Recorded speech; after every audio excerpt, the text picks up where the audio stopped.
to the cloud. Excellent.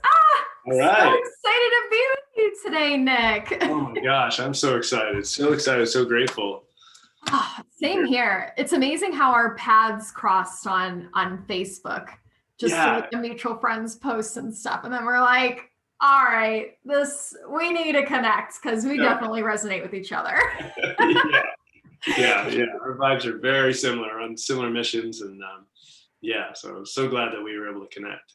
It's going to be magnificent. I know. So we're at 11:58 right now. We're going to be starting like officially at noon, but we wanted to make sure we could get on over to Facebook so that there were, no technical issues there. So we are live. We will be good to go. We're just excited to dive into this topic with everyone right now because I think this is a passion of both of ours. And I just love your approach to recognizing how environment shapes us and our success. Yeah. It's so crucial. And I always view like in forms of space, but then when you talk about the environment, like that is what it is. Right. Our homes are the environment that we live in, but heck, we'll dive into it further, what all the other aspects and facets that shape our environment, I think is just magical. Yeah, I agree. And I love the conversations that we've had up to this point, and just, how you talk about we can give ourselves permission to create a sacred space in our home that we're so energized by and so inspired by, something that's so overlooked, often. And we've just had such incredible conversations that I'm excited to bring this and reveal the magic to the world here. It's going to be fun. Well, now we're at noon, so we can just go ahead, dive right on in. So, hello, everyone. My name is Natalie LaBonte. I'm an intuitive life coach and Feng Shui consultant. And I am joined by Nick Devlin. And Nick, I'll let you introduce yourself. Yeah, I'm Nick, and a professional life coach, and really right now helping executives and entrepreneurs go from stuck and overwhelmed to free and energized to live their life like a big adventure. And so it's all about creating that amazing life for themselves and something amazing in the world. And I've reinvented myself at least 5 or 6 times. Don't we all? Right. We all probably go through that at some point in our lives. Absolutely. Yeah. And so this, just to kind of talk about this container that we've created, this is going to be a 3-part series, right? So this is just the first one. We want to do this every week, and just share all this awesome wisdom and information for people to create their own sacred spaces and really think about their whole environment in their life and how they can set that up for success. Absolutely. And I just love your approach to helping to re-energize people and their life, because sometimes I think we get stuck in the mundane and just the cycle of living where we're not actually thriving and growing. And that's like what I love focusing on too, because for me, how I work with and combining, being an intuitive life coach and also Feng Shui consultant, I love working with a connection between mind, body, spirit, and space, because everything is interconnected. And our homes can act as like a living vision board. And yet it also can be like provide kind of like some insights to our subconscious and things that we need to address. Yes. It's so fascinating. I'm really excited to just dive on into this and start like exploring the interconnectedness between, both our paths and how hopefully this can spark those aha moments and those epiphanies for everyone joining us today. Cause that totally has happened with our conversations far, which is been, one of the coolest things, like you said, everything's interconnected, and so, and it's interconnected by energy, right? Energy is everything, and everything is energy. And when we start to look at things that way, it's like, right, that's why it's so important to create this environment that's going to support you. So, connecting to purpose, living your best life, living your dream. And so it's one of the things I'm super excited to talk about with you, that we talked about, but share this. And I love what you said about your home being this living vision board. So it can both be aspirational when we put some intention behind creating that space, and it can be really, give us some insight into our non-conscious or subconscious, some of those patterns. And so it's really a really powerful tool, as well as, to move forward and to reflect. Absolutely. Yeah. And it's all interconnected. So, one thing, actually, before we kind of go on, we want to note, people, if you're watching live, hashtag live, right in the comments. If you're watching the replay, hashtag replay. We, ask questions throughout this process. We want to know, is there anything burning on your brain, anything aha moments, or maybe you're needing help with something in your space as this conversation goes along. And it can even help us with our future talks that we're going to have too. Yeah, absolutely. We both agree that we wanted this to be super valuable for everybody that's watching. So, it's not just us up here talking. We want it to be relevant, to what you're dealing with. Absolutely. Absolutely. So, I think we've kind of talked about a little bit of what we do, how we help our beloved clients. And, I really want to touch on, what connected us. There was actually like this point where I was like, oh, this is someone I need to talk to because he's speaking my language. And this was tied to a post that you made after a retreat that you went on. Yeah. So I would love for you to share, a little bit about that. What was that spark, that aha moment that kind of brought you on this journey of looking at space and the environment in this new lens? Yeah, so I love this question, and I love the way we were connected. I think I did a couple posts, but I think it was the live that I did that really, you were like, okay, let's connect and talk about this. And originally it was just for our own, we love talking about this stuff, and we really resonated with each other's message. I'd gone on this retreat, and before I had gone on the retreat, right, I've been studying this stuff for a couple of years now. I've been through my own training in coaching, and none of this stuff is new. None of it's brand new. None of it is my invention. But this idea that the environment always wins, and that you can learn things and you can influence it, and that can then influence your life, is all stuff that I've learned from my mentors, from my teachers. People like David Buck, Anna Stahl, Benjamin Hardy, and more. So I already was swimming in this space. I was already starting to help people on their own journeys, embrace this power of the environment. And then I went on this retreat, and the retreat was awesome. It was absolutely incredible, right? Like totally unplugged. It was like a meditation, yoga, adventure in like cool nature spaces and everything. And amazing. It was totally amazing. Yeah. And the company that does this is really doing big things. And they do a great job of creating this environment within the retreat. And they actually do a pretty good job of supporting you afterwards. For me personally, I had this like incredibly blissful, like tons of breakthroughs, real big experience on the retreat. And when I came home, it was a pretty rough re-entry, we'll say, to put it mildly.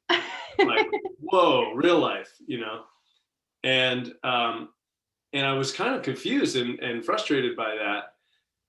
And then I went, wait a second, this is an environmental design opportunity.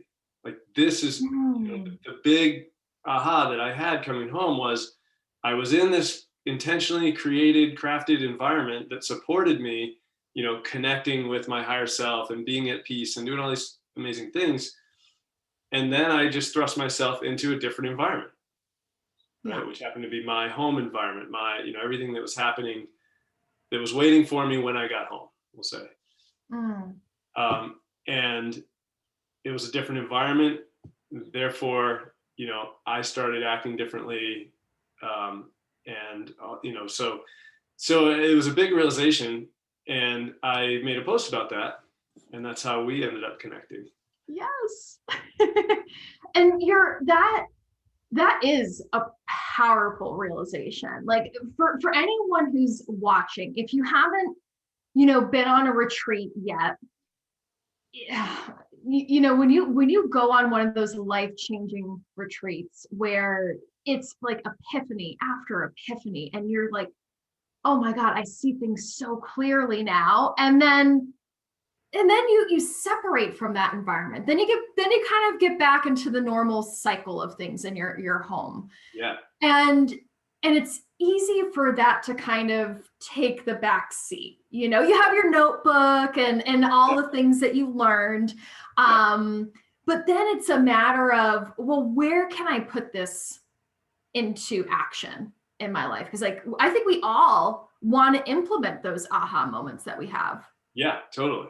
In one form or another. And that's where, our connectedness kind of came into play, because working with your home can be a great way to anchor those experiences within your physical environment, because the home it's a reflection of your subconscious. So when you actually make conscious decisions within your physical environment, you're impacting yourself on, subconscious, unconscious, and conscious levels, because you're seeing it, right? And I think that's beautiful. But I'd love to actually hear a little bit more on kind of how you look at the environment. Like, what are all the aspects pertaining to the environment aside from like the space that you're in? Yeah. So environment for me is all encompassing, right? With my coaching, one of the methods that I use, we break your environment up into 9 specific environments. Mm-hmm. But essentially it boils down to people, places, and things in your life, right? So there's the physical environment, which is one that most people can grasp pretty readily. And so a lot of times we'll start there. And it's super powerful, right? It's super powerful for influencing your life. And then there's the people, right? The relationships that you have. There's the ideas that you're consuming, right? From social media, mass media. You start to talk about your thoughts and your beliefs. It's all part of your environment. And these are all things that you can intentionally design. So that's why it really is all encompassing. And you can use the same principles, right? So you can start with the physical environment and start to practice, okay, how am I going to remove the things that don't support me becoming, the things that are maybe anchoring me to a past version or a different way of thinking. Mm-hmm. And how do I bring in new things that inspire me or, call my high self forward or, it's a little bit more tangible when you're talking about the physical environment, but you can apply those same techniques to environments like the environment of ideas, right? Well, what channels am I consuming? What am I allowing to come into my thoughts that's maybe not supporting me, in the next version that I want to become? So it's, that's sort of a high level overview of how I think about it and how I help my clients think about their environment. That's beautiful. And, for Feng Shui consultants, so we work with what's called the Bagwa Map. And the Bagwa Map has, it actualizes like the 9 important facets to living a healthy, thriving, bountiful life, like all the good things. And it's amazing when you start to look at that map to recognize all the facets that we may or may not be nurturing. Right. And being intentional with. And what's even more funny is that a lot of times you can actually see it reflected in your physical space. Yeah, I love it. When you shared that and when you shared the map, I'd never seen a map before. And I was like, whoa, it was really like, enlightening. And then when you said like, you can see this reflected in your physical environment. And I kind of went through my house and was like, oh, okay, yeah, I could see how this is, affecting me. That was really, really cool, really enlightening. So that's one of the other things that we potentially would dive into, in further conversations here. Yes. Yeah. I'd love to hear, like, do you have an experience similar to what I talked about where, maybe you had some like really awesome experience and then you know, came back to a different environment, like anything like that, where it's like, oh, how do I capture that? Yeah, I have. And one of them was actually pretty recently. It was a summit weekend, and it was virtual, which I think there's a difference like between when you're in person and virtual. There is something about like the in-person environment, but we also were working with the constraints that we had at the time. Right. And with this particular virtual environment, I still had those aha moments, those just, wow, this connected everything that I've gone through over the past year. Because we kind of dived into the paradox of everything, like embodying the whole self. Because I think a lot of times where we shame ourselves, like shadow aspects, but when we allow those to just be, to still be open to that opportunity of like, yeah, I could totally screw this up in any moment. Like I like holding the possibility for both like failure and success, or light, dark. All of it is actually one. Like in Feng Shui, we look at the yin and the yang.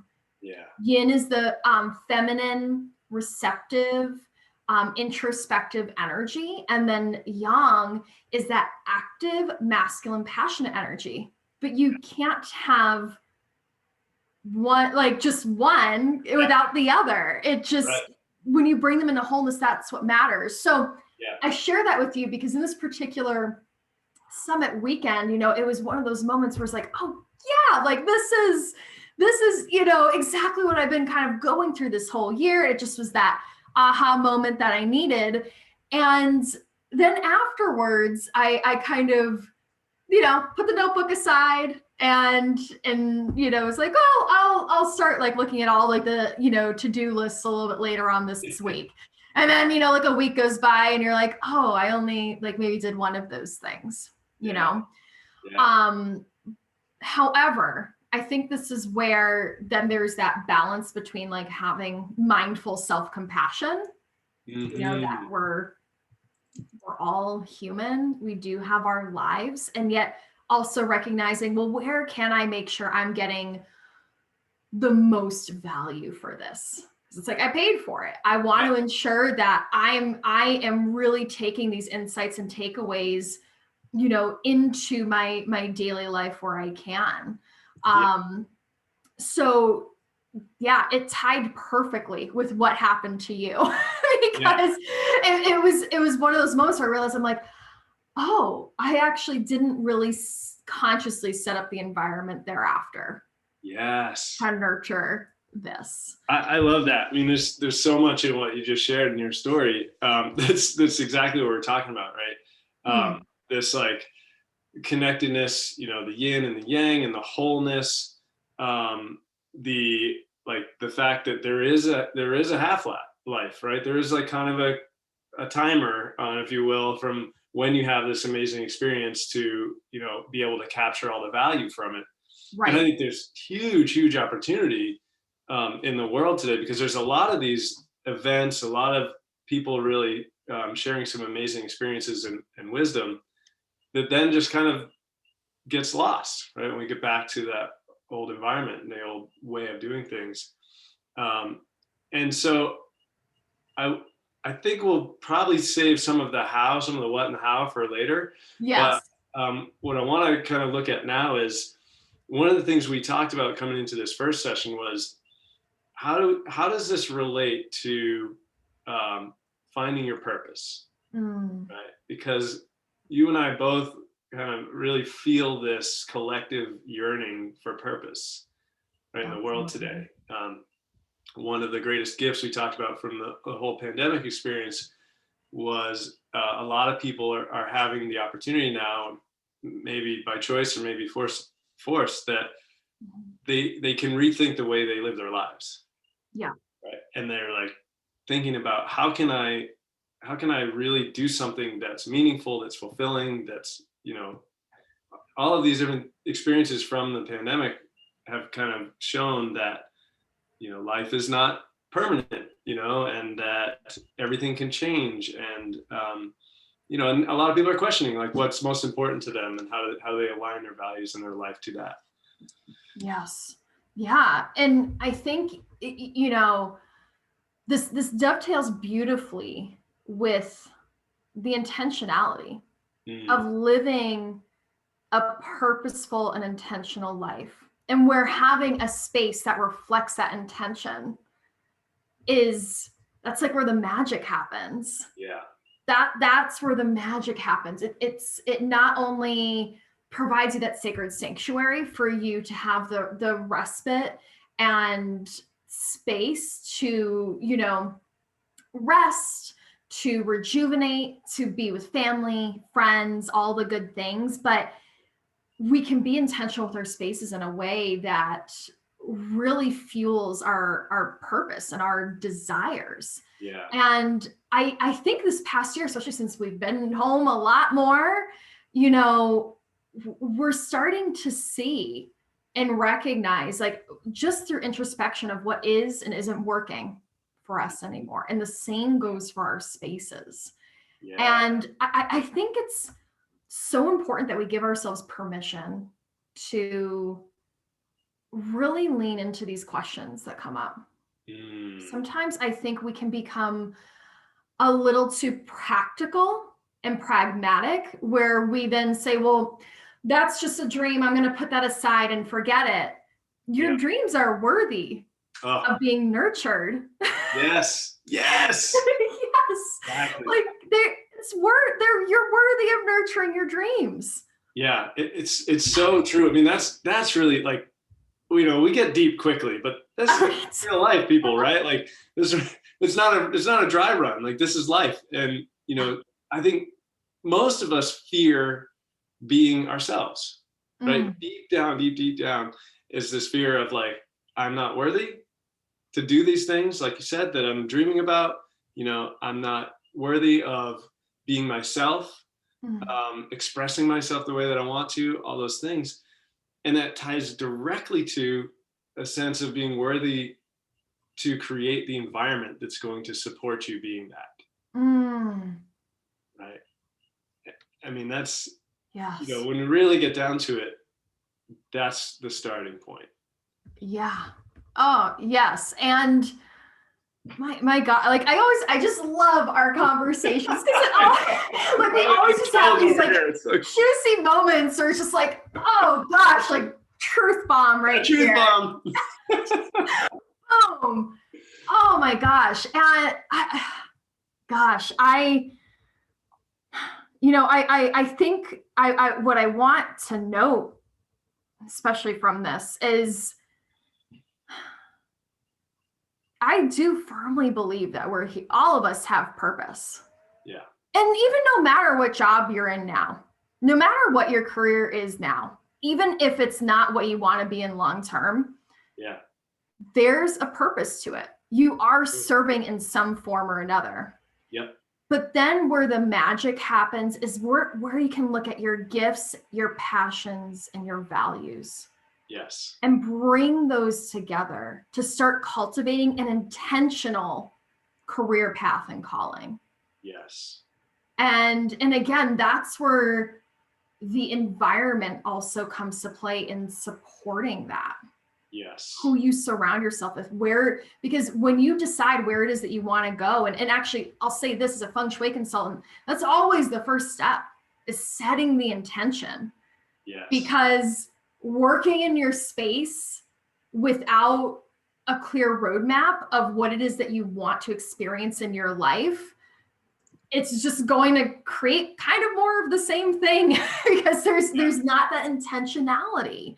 So the same can be applied for our paths, our purpose, and making sure that we're not just absent-mindedly applying to things or doing things that don't actually align with the gifts that we have, what we're passionate about, and what we value in ourselves and in the world. Beautiful. So beautiful. I mean, it really is, you know, it's all of the having gratitude and embracing the perfection of right wherever you are. Yeah. You know, even if you know you don't want to be there, Yeah. you know, embracing that, and like you said, coming back to intentionality. I mean, you know, one of these days maybe we'll share an origin story live or something. But essentially, you know, my path certainly came down to choosing to be intentional. That was the big pivotal moment, you know, for my latest reinvention, and you know, that's so important because it does lead to a connection to purpose. Yes. Right? We're so for the most part, humans are stuck in this going through the motions, you know, default mode, autopilot that was created by all of the shoulds and all the supposed tos, you know, and then when we live in that space, that's also the safe zone, the comfort zone, right? We live in that space, we don't have time or we don't have energy to explore, you know, a different way. Right. But then along comes the call to adventure or the, you know, the sometimes a traumatic event, like, you know, there's some kind of like, oh, this isn't working, right? Some kind of, might be brief. A lot of times people have these over and over again, and then they just go back into the default mode. But, you know, at some point you're going to eyes wide open go, this isn't working, right? Yeah. That's where you and I work with people to like, okay, it's okay. Nothing is broken, you know, embrace where you're at, grateful for everything that's happened to lead you to this point, because now you have just had a moment, right? You've just had this awareness. And that's so powerful. Now it's the opportunity to put some intention out there, start designing your physical environment, you know, start designing your relationship environment, all these other environments that are going to support you to keep putting one foot in front of the other, right? Keep making progress towards that way that you want to be, the life that you want to lead. And like you said, create that roadmap, right?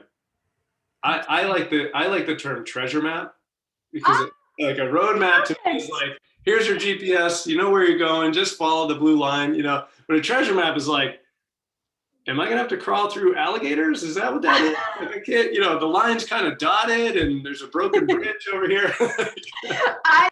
You know what? I love that. I think that's way better. Well, you know what? And it helps us to find and call out the gems that we've found in our past, because no matter the jobs that we've had or experiences that we have, there's something there that can be found, like you can sift through to find the gold.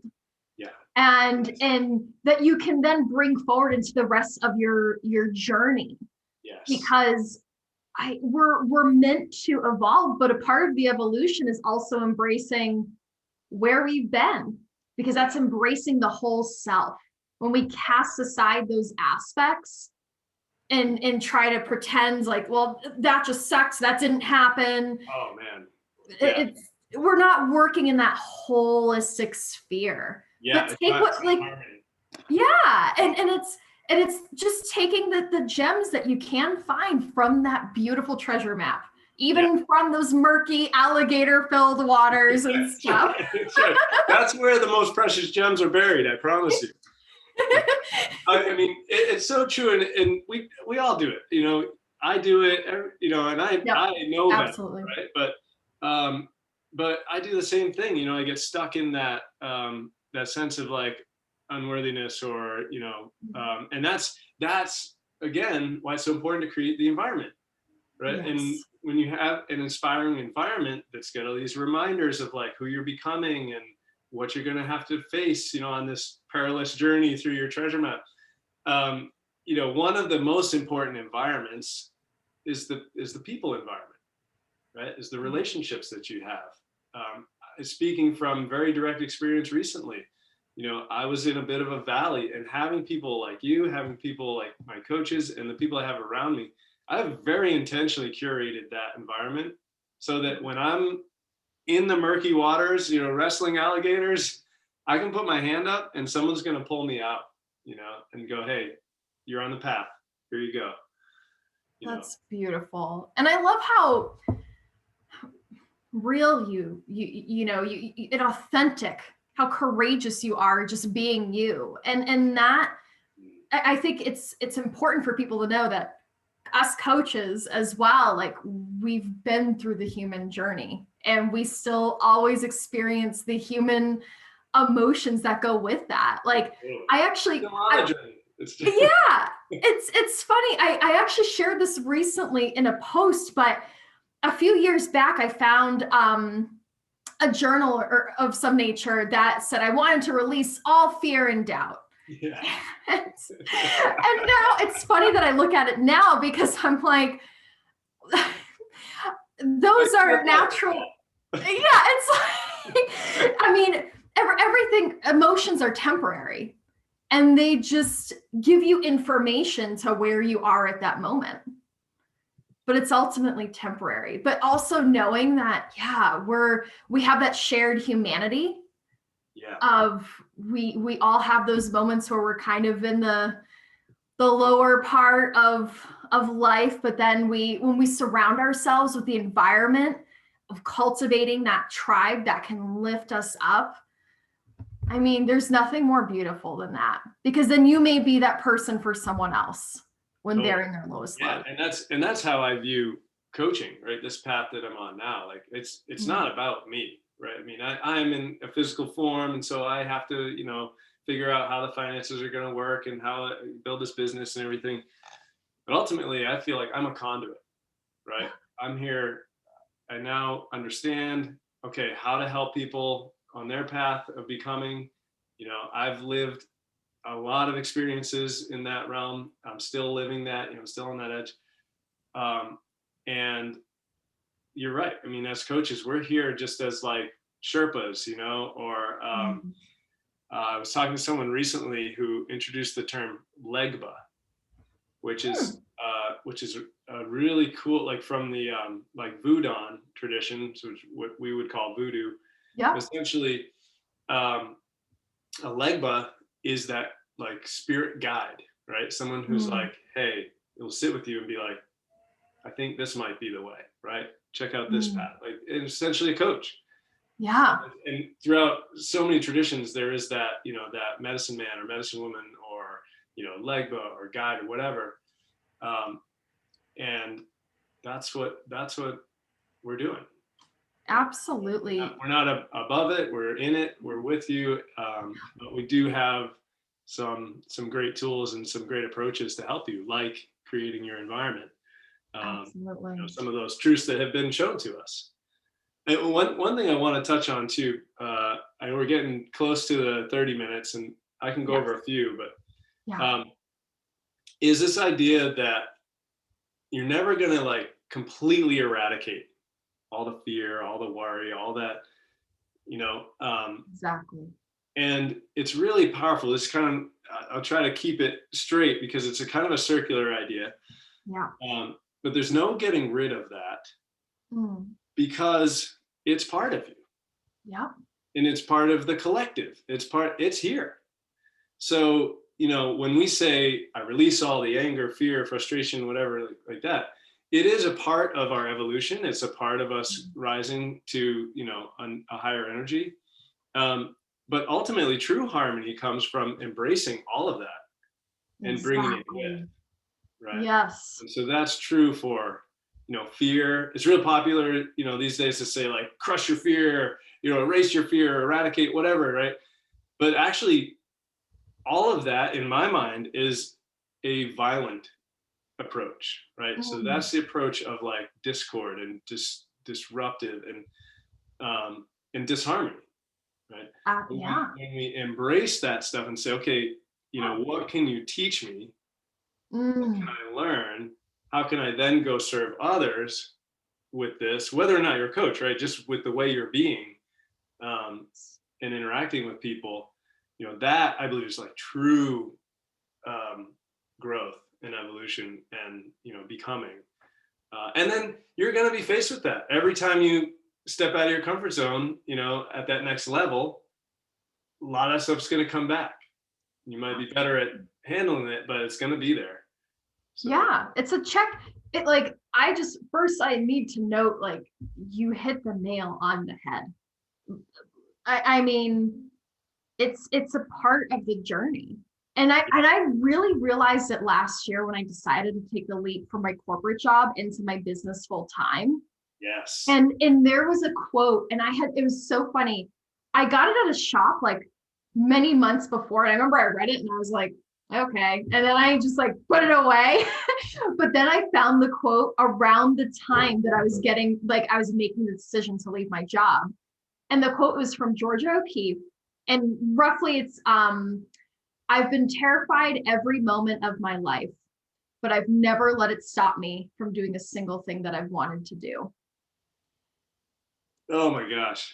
Yeah, it's truth, right? It's like chills.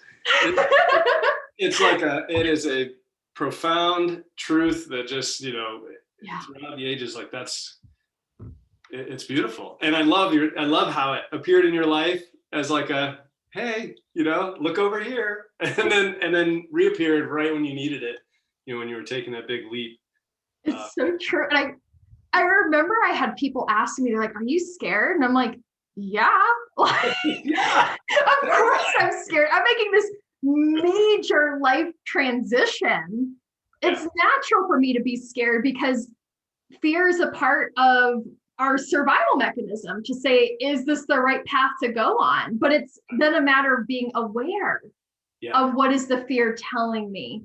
And is it, of just kind of witnessing it, and being aware as to, is this something that really is truly life or death? Or is it something like, ooh, I'm about to step out of that comfort zone. I'm about to edge out of what is known into the unknown. Yeah. And it's natural for me to get a little bit scared about that. But yeah, last year I was like, yeah, I'm terrified. Yeah. But let's do it. Yeah, let's do it. Yeah. Exactly. Yeah, that's the leaping off point for any worthy adventure, right? It's like, okay, I've got some excitement, I've got some fear, there's a lot of uncertainty. Let's go. I love it. And I would love to talk about fear in a future conversation. Yeah. That's such a juicy topic. But we'll stay on this path for now. Yeah. And I feel like this is we're actually kind of at a good conclusion point, I feel, for this video. Because like I said, we're doing 3 videos. So there's going to be 2 more after this. And I mean, I just love chatting with you. I don't know, maybe we're going to jam more. I have no idea what's going to happen. But it's just awesome. But it's a 3-part video or series. So we're going to have more awesomeness available for you, going forward. Again, next Thursday, June 10th at 12 o'clock Eastern, we'll be going live again. Yeah. And we want you to ask questions. If you have any comments, questions, things that you want us to want to know about, or maybe you want us to touch on, feel free, reach out to us. You can comment on the video, message us privately. If you don't feel comfortable, putting it out there, we're here to help. And we want these to be of value to everyone. So don't hesitate to reach out. Yeah, beautifully said. Perfect. And I'll note next week, we're going to be kind of diving in more into the environment space and how you can work with those a little bit further. And again, this is really going to be high level. We don't want to overwhelm you all, but it's just a start to get the wheels turning. And hopefully that's what happened today. Hopefully you had a couple aha moments, and maybe you're starting to look at your space in a different way, your environment in a different way. As Nick noted, the people, places, and things that are a part of it, just start kind of looking at it to see, is my environment working for me, or is it time to make some changes? Because you can evolve. Like, we all evolve over life. And so give yourself permission to do that, because you can. Yeah, I love it. It's so good. I mean, it's we want to help. Like, so if you guys are curious at all about like something bigger for your life, then we're here to support you. That's what lights us up. And Yes. environment is such a big piece of that. So we're happy to support and talk about this more. So ultimately, the big mission for me is to help people live their life like a big adventure, and that's about freedom, right? So we're here to help you get more free in your life to do what you really want and live the life you want. Absolutely. Beautifully said, Nick. Well, thank you so much for joining me today. This has been such a delight. I love our conversations so much. The hardest part is ending them. It's like, I know. All right, everyone. Well, again, ask your questions, reach out to us if you're needing, any support. We are here for you every step of the way. And we look forward to next Thursday. So we'll see you all then. Take care. Bye.